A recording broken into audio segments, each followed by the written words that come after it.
Cinema June 27న రిలీజ్కి సిద్ధమైంది. ఈ సినిమా ఎవరిదంటే ఏం చెబుతారు? విష్ణుది కదా అని అమాయకంగా ఆన్సర్ ఇస్తారు.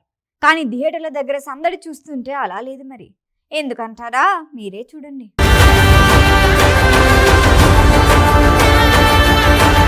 జూన్ 27 సరిగ్గా ఏడాది క్రితం ఇదే రోజు కల్కి 2898 AD సినిమాతో వచ్చాడు ప్రభాస్. నాగ్ అశ్విన్ దర్శకత్వంలో వచ్చిన ఆ సినిమా సూపర్ సక్సెస్ అయింది. ప్రస్తుతం సీక్వెల్ సిద్ధమవుతోంది.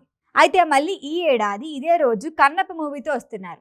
జూన్ 27న కన్నప్ప రిలీజ్కి కౌంట్ డౌన్ స్టార్ట్ అయింది. అదేంటండి బాబు, కన్నప్ప విష్ణు సినిమా కదా, ప్రభాస్ సినిమా అన్నట్లు మాట్లాడుతున్నారనే సందేహం వచ్చిందా? నిజమే, కానీ అది విష్ణు సినిమా అనే ఆలోచనలో ప్రేక్షకులు లేరు. ప్రభాస్ ఓ స్పెషల్ రోల్ చేశాడు కదా, అందుకే అది ప్రభాస్ సినిమాగా మారిపోయింది. పైగా కన్నప్పలో హీరోగా విష్ణుతో పాటు భారీ తారాగణం ఉన్నారు. కానీ అందరి కాన్సన్ట్రేషన్ ప్రభాస్ పైనే.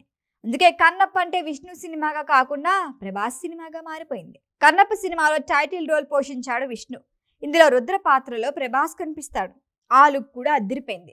అందుకే డార్లింగ్ కోసం అభిమానులు ఆసక్తిగా ఎదురు చూస్తున్నారు. అందుకే ఉత్సాహంగా థియేటర్ల దగ్గర ప్రభాస్ కటౌట్లు ఏర్పాటు చేస్తున్నారు. తెలుగు రాష్ట్రాల్లో కన్నప్ప విడుదలయ్యే చాలా థియేటర్ల వద్ద ప్రభాస్ కటౌట్లు పెట్టేశారు. మరికొన్ని సిద్ధం చేస్తున్నారు. నార్త్లోనూ ప్రభాస్ క్రేజ్ సినిమాకి ప్లస్ అవునుంది. ప్రభాస్కి ఇండస్ట్రీ మొత్తం స్నేహితులే. అందరూ ప్రేమగా డార్లింగ్ అని పిలిచేది అందుకే. అలా మోహన్ బాబు విష్ణుతో ఉన్న స్నేహం కారణంగా అసలు రెమ్యునరేషన్ తీసుకోకుండా నటించాడు ప్రభాస్. పాన్ ఇండియాలో భారీ క్రేజ్ ఉన్న హీరో, సోలోగా 100 కోట్ల మార్కెట్ ఉన్న హీరో, సిల్వర్ స్క్రీన్ పై కనిపిస్తే రికార్డులు తిరగరాసే హీరో అయ్యుండి కూడా రెమ్యునరేషన్ తీసుకోకుండా నటించాడు డార్లింగ్. ప్రభాస్ గురించి ఇప్పటికే చాలా ఇంటర్వ్యూలో ఈ విషయం స్పష్టంగా చెప్పాడు విష్ణు. తాను అర్జునుడిని అయితే తన జీవితంలో శ్రీకృష్ణుడు ప్రభాస్ అని చెప్పుకొచ్చాడు. ఇక కన్నప్ప సినిమాలో ప్రభాస్ ఎంట్రీ ఎప్పుడు ఉంటుంది అంటే ఫస్ట్ హాఫ్ లో కనిపించదని క్లారిటీ ఇచ్చేశారు రచయిత BVS రవి. సెకండ్ హాఫ్ లో రుద్రగా ప్రభాస్ ఎంట్రీ ఉంటుంది. 20 నిమిషాలని కొందరు, దాదాపు అరగంట అని మరికొందరు చెబుతున్నారు. క్యారెక్టర్ నిడివి ఎంతసేపు ఉన్నా కానీ ప్రేక్షకుల్ని థియేటర్లకు వచ్చేలా అట్రాక్ట్ అసలు నిరాశపరచదని నమ్మకంగా చెబుతున్నారు మేకర్స్. కన్నప్ప సినిమా మొత్తానికి ఎంతమంది గెస్ట్ రోల్స్ చేసినా కానీ రుద్ర క్యారెక్టర్ హైలైట్ గా నిలుస్తుంది అంటున్నారు. ప్రభాస్తో పాటు మోహన్ లాల్, అక్షయ్ కుమార్, శరత్ కుమార్, మోహన్ బాబు, కాజల్ అగర్వాల్ సహా పలువురు ప్రముఖ నటులు ఉన్నారు ఇందులో.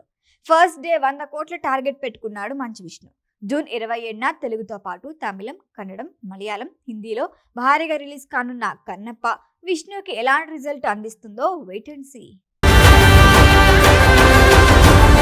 ఈ వీడియో కనుక మీకు నచ్చినట్టయితే లైక్ చేయండి, షేర్ చేయండి, సబ్స్క్రైబ్ చేయండి. అలాగే పక్కనే ఉన్న బెల్ ఐకాన్ని క్లిక్ చేయండి.